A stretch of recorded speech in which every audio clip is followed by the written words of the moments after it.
So hi guys, welcome to my channel. This is the editorial video of CodeChef Long Challenge July 2020 problem Shefina and Swap. So let us look at the problem statement. Okay, so Shefina has two sequences A1 till AN and B1 till BN.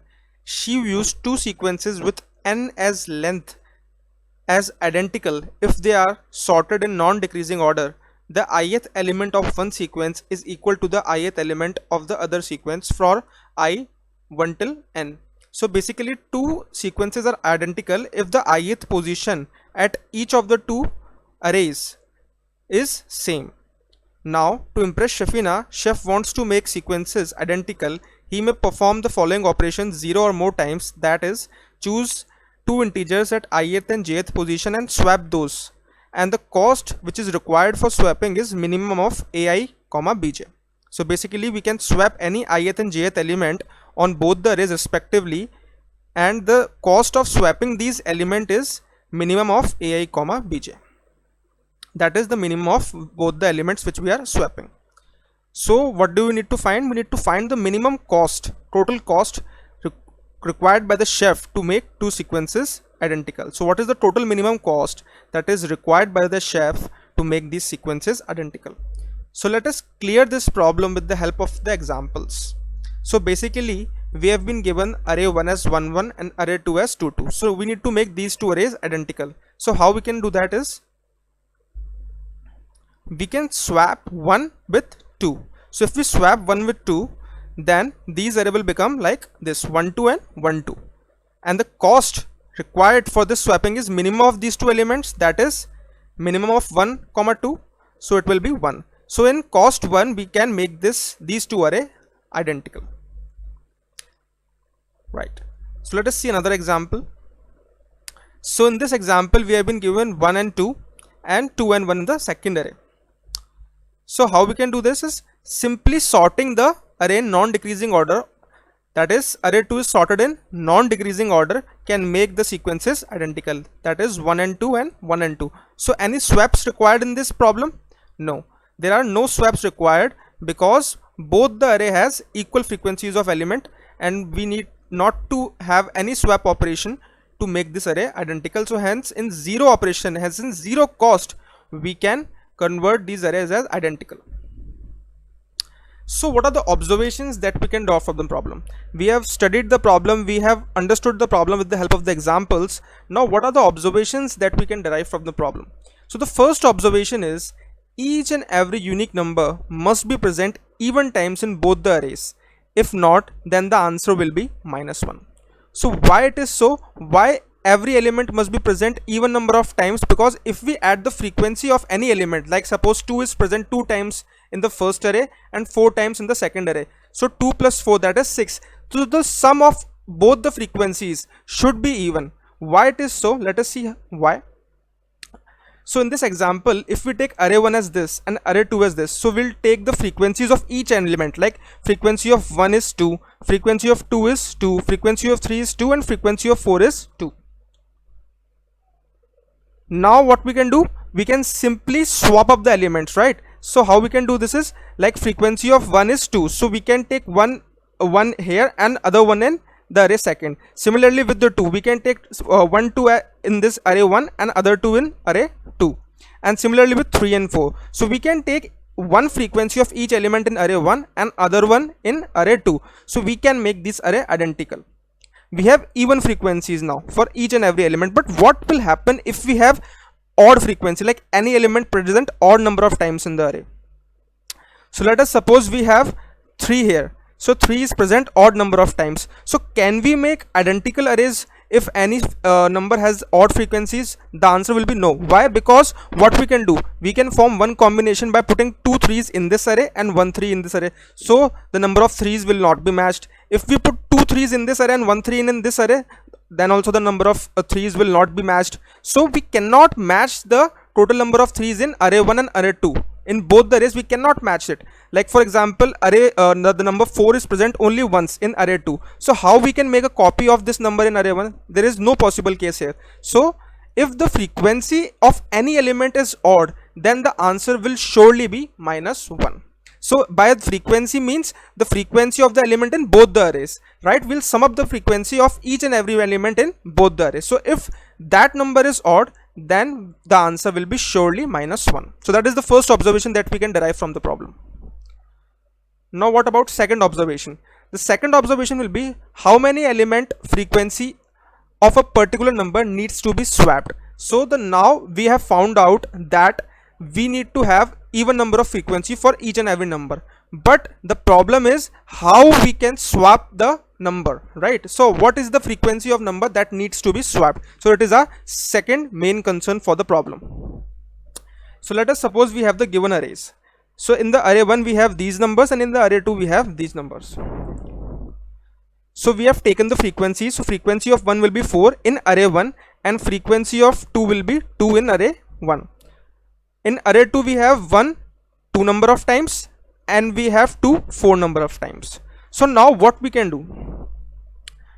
So we have to make these frequencies equal, right? So frequency of 1 in array 1 must be equal to frequency of 1 in array 2. So we have to make the frequency of each and every number in both the arrays should be equal, right? We need not to make the number of frequency in a given array equal, but what we need to do is we need to make these two frequencies equal, like frequency of 1 should in array 1 should be equal to frequency of 1 in array 2. Similarly, frequency of 2 in array 1 should be equal to frequency of 2 in array 2. So we need to make this frequency equal, but how we can do this?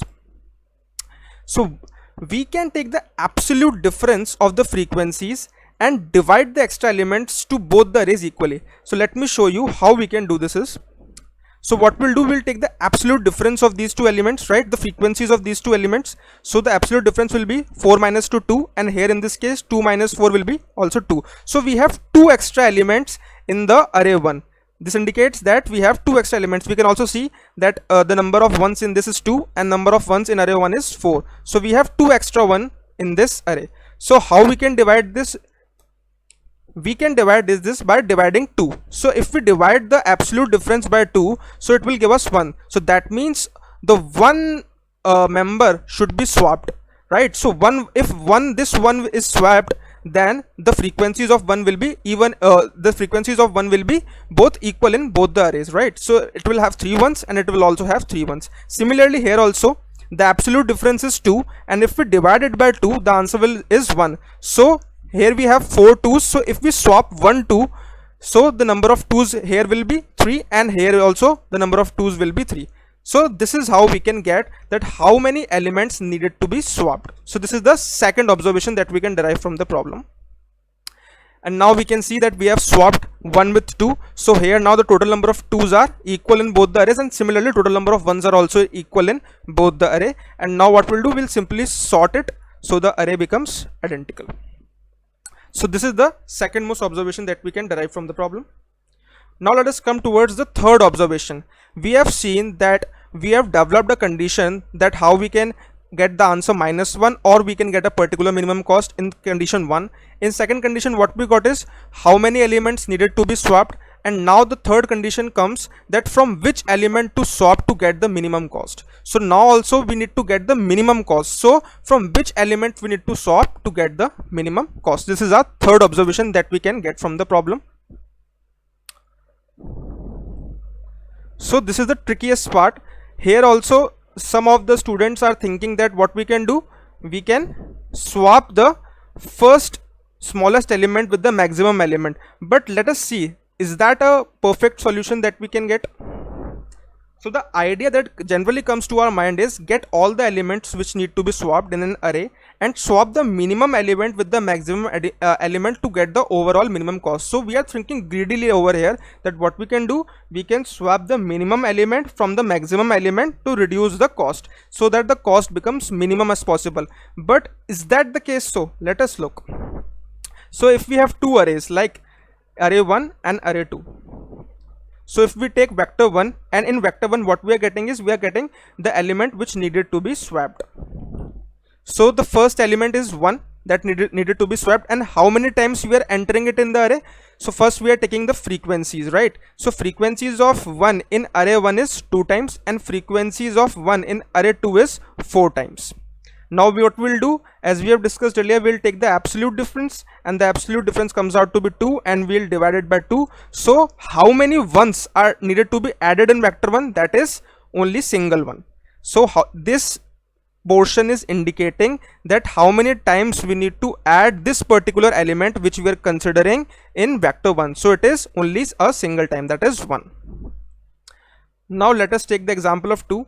So we have 2 4 times in this array, and in array 2 we have 2 2 times. So the absolute difference is 2, and we'll divide it by 2. So how many times do we need to enter 2 in vector 1? That is only single, one time. So we'll enter 2 only one time. So at last what we have is vector 1 with 1 and 2. So these elements needs to be swapped. So how we can do this is swapping 1 with 2. So the minimum of 1 comma 2 will be a 1. So the answer will be 1. So in one cost we can swap this element. How we can do this is we'll swap these two elements, and the overall cost is 1, and what we get is we get all the elements equal. So we have 3 times 2 here, and in array 1 we also have 3 times 2, and similarly 3 times 1 in array 1 and 3 times 1 in array 2. So we have all the elements, frequencies of all the elements equal, and now what we'll do, after sorting we'll get the identical array. So this is the general statement, this is the general thinking, that once we get to the question, this is the first thing that comes to our mind, that we can solve this question by this following method. But what's the problem in this method? Are we done? Will we get AC? So the answer is no, we'll not get AC. We'll get wrong answer at some test cases. So let me explain you why we are getting this is.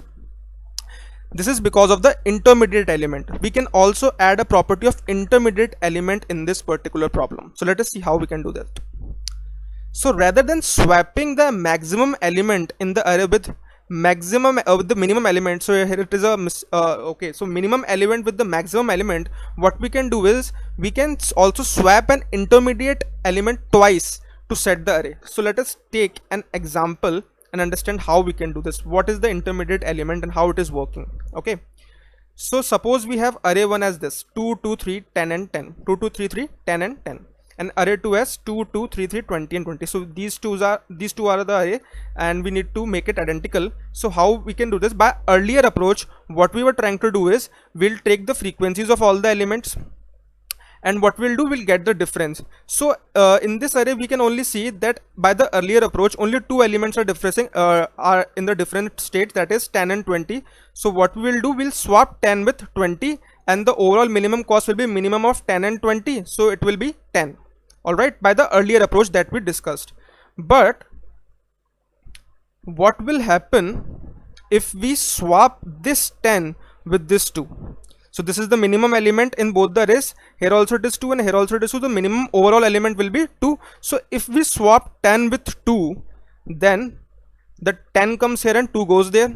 Alright, so it is the first step, and the cost is 2 because minimum of 10 and 2 is 2.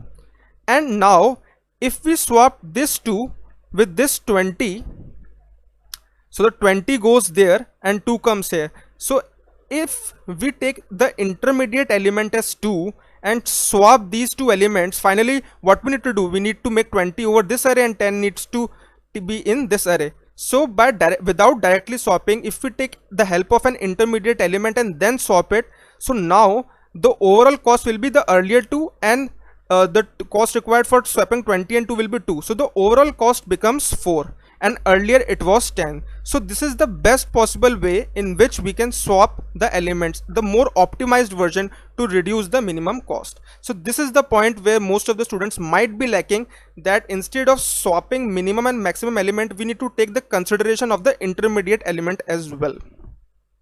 So this was the trick that was involved in the question. And let us summarize the approach that we have just discussed. So the first point is take the frequencies of all the elements. If the frequency of any element is odd, then the answer is surely -1.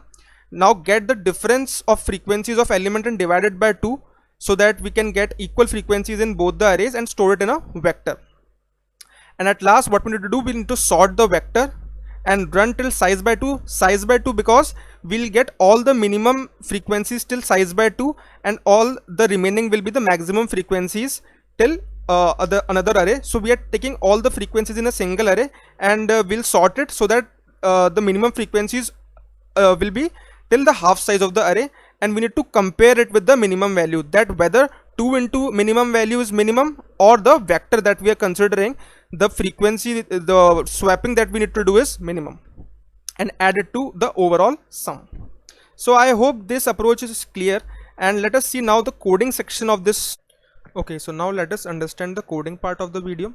So basically what I am doing is I am getting an integer n, and I am getting the values in the array a and b. Now I am making a map for both of these arrays. Why? Because the values can range from 10 to the power 9, and we cannot store the frequencies of 10 to the power 9 in the array. So I am making a map over here. I am also taking an unordered set to get all the elements uniquely. And now I'm taking a vector v1 in which I'll take the values which needed to be swapped. Now I'm maintaining a variable mini in which I'll take the minimum from both of the arrays, and I'm initializing it with int max to get the comparison of minimum value and the mini value that I have taken initially. Now I am running a loop from I equals to 0 till n and getting the input, and in mini I am storing the minimum value. Now I'm inserting the value in map and incrementing it to get the frequencies, and I'm also inserting the element in the set to get all the unique elements, right? Similarly, I'm doing it with array b also. So I'm taking the minimum from this part also and getting the values inserted in map to store the frequencies, and in set as well to get the unique values. Now in the next part, what I am doing is I am running a loop over the set. So first I am initializing the variable cas equal to 0, which I'll use later, and difference to calculate the difference of the frequencies, right? And in these two variables a and bb, what I am trying to do is I am trying to search the element I in map 1, and if the element is present in map 1, so I'll store its frequency in the variable aa. Similarly, I'll search the element I in map 2, and if the element is present in map 2, I'll get the element's frequency in bb. So now we have the frequency of the element in the array 1 and the array 2. So if the sum of the frequency is divisible by 2, that means it has an even frequency, then we'll continue. Otherwise, we'll do case equals to 1. That means the answer should be -1 in this particular case, as we have discussed in observation 1. Now what I am trying to do is I am trying to get the difference of these frequencies, and I'll divide it by 2. And after dividing it by 2, so we'll get that how much element needed to be swapped. And for this I'll run a loop over j, and from j equals to 0 till j less than difference, and I'll push that particular element in the vector v1 till the value that we got in difference. Why? Because as we have discussed in observation 2, we need to push the element that number of times so that we can swap the element from minimum and maximum. So as we have discussed this whole concept in the step observation number 2. So that is all what I am doing here in C++.